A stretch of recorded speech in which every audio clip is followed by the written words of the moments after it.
Para saudara dan saudari yang Tuhan cintai, selamat pagi dan selamat bertemu lagi dalam renungan harian dari Paroki Santo Petrus dan Paulus Argapura, edisi hari Senin, tanggal 1 Agustus 2022, yang saya kirimkan langsung dari kampung halaman Tanah Toraja, tempat saat ini saya sedang menikmati libur di tengah-tengah keluarga.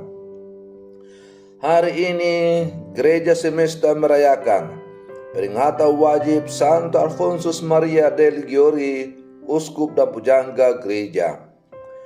Mengawali hari yang baru ini, kita hendak mendengar dan merenungkan sabda Tuhan. Marilah sebelum kita mendengar dan merenungkan sabda Tuhan, kita berdoa. Dalam nama Bapa dan Putra dan Roh Kudus. Amin. Allah Bapa yang Maha Baik, Engkau selalu menumbuhkan teladan keutamaan di dalam gerejamu. Bantulah kami mengikuti semangat Santo Alfonsus Maria, Uskupmu, dalam memperjuangkan keselamatan jiwa-jiwa, sampai kami merasakan anugerah kebaikan-Mu itu di surga bersamanya. Bersabdalah ya Tuhan, kami siap untuk mendengarkan. Terpujilah Engkau Bapa, Putra dan Roh Kudus, kini dan sepanjang segala masa. Amin. Para saudara dan saudari yang Tuhan cintai, sabda Tuhan yang hendak kita dengar dan kita renungkan untuk mengawali hari yang baru ini pada peringatan wajib Santo Alfonsus Maria diambil dari Injil Matius pasal 14 ayat 13 sampai 21. Tuhan bersamamu. Inilah Injil suci menurut Matius. Sekali peristiwa, setelah mendengar berita pembunuhan Yohanes Pembaptis, menyingkirlah Yesus.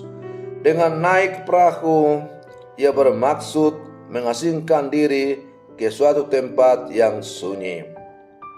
Tetapi orang banyak mendengarnya dan mengikuti dia dengan mengambil jalan darat dari kota-kota mereka. Ketika Yesus mendarat, ia melihat orang banyak yang besar jumlahnya. Maka tergeraklah hatinya oleh belas kasih kepada mereka, dan ia menyembuhkan mereka yang sakit. Menjelang malam, para murid Yesus datang kepadanya dan berkata, "Tempat ini sunyi dan hari sudah mulai malam. Suruhlah orang banyak itu pergi, supaya dapat membeli makanan di desa-desa." Tetapi Yesus berkata kepada mereka, "Mereka tidak perlu pergi.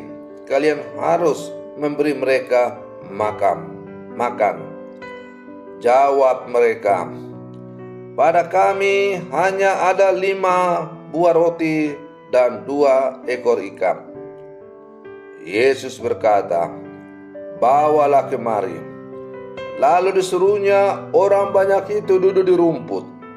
Setelah itu ia mengambil ke-5 buah roti dan ke-2 ekor ikan. Sambil menengadah ke langit, diucapkannya doa berkat. Dibagi-bagikannya roti itu dan diberikannya kepada para murid. Para murid lalu membagi-bagikannya kepada orang banyak. Mereka semua makan sampai kenyang. Kemudian potongan-potongan roti yang sisa dikumpulkan sampai 12 bakul penuh. Yang turut makan kira-kira 5.000 orang pria, tidak termasuk wanita dan anak-anak. Demikianlah sabda Tuhan. Para saudara dan saudari yang Tuhan cintai, dalam bacaan Injil yang baru saja kita dengar, yang dipendengarkan oleh gereja pada peringatan wajib Santo Alfonsus Maria, kita mendengar bagaimana Yesus memberi makan 5.000 orang. Yesus melakukan hal tersebut karena ia berbelas kasih terhadap para murid dan orang-orang yang telah mengikuti dia untuk mendengarkan pengajarannya. Dengan peristiwa itu, ia tidak hanya mengajar dengan kata-kata, tetapi juga dengan teladan hidup dalam kasih. Bahkan ia juga memerintahkan kepada para muridnya agar berbelas kasih dengan mengatakan, "Kamu harus memberi mereka makan."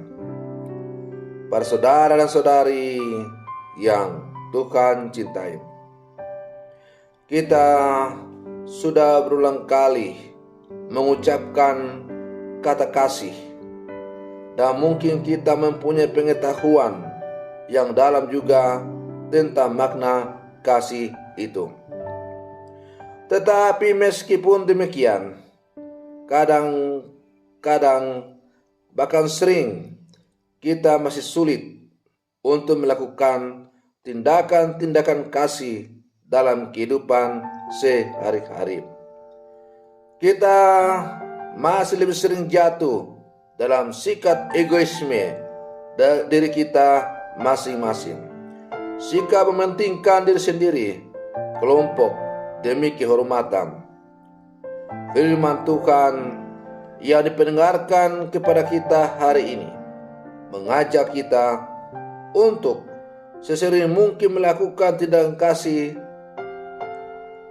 untuk anggota keluarga, teman kerja, sesama pelayan gereja, tenaga, tetangga, dan untuk siapa saja yang kita temui dalam kehidupan kita tanpa pilih kasih.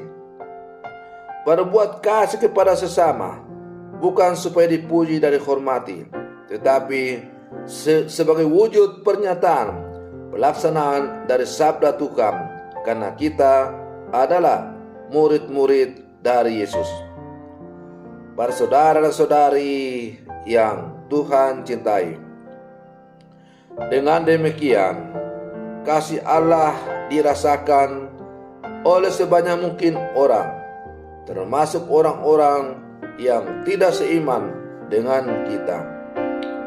Oleh karenanya, kita tidak hanya menjadi orang-orang yang fasih berbicara tentang kasih, tetapi juga menjadi pelaku pertama dan utama tentang kasih itu.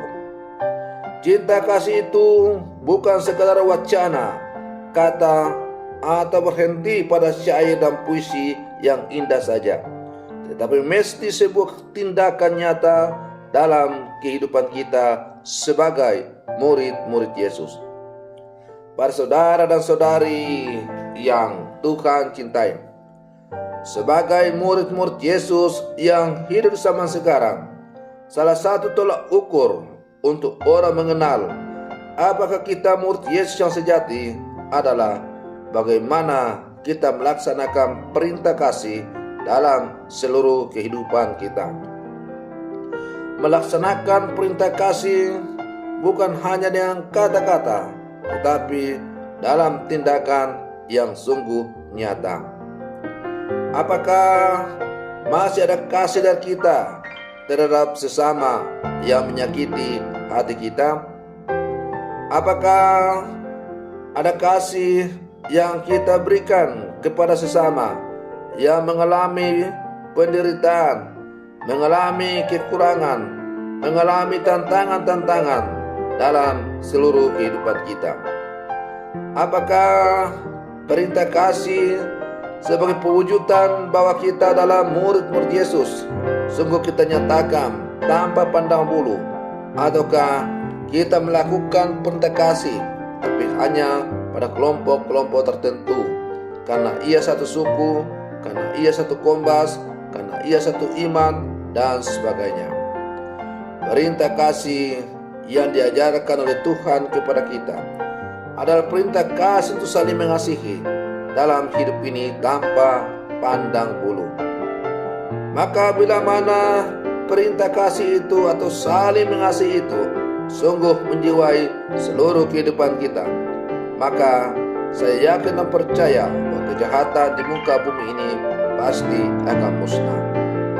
Para saudara dan saudari yang Tuhan cintai, marilah dalam kehidupan kita sebagai murid-murid Yesus yang hidup zaman sekarang, kita semakin tekun untuk melaksanakan perintah kasih dalam kehidupan kita. Semoga demikian. Selamat pagi. Tuhan Yesus memberkati.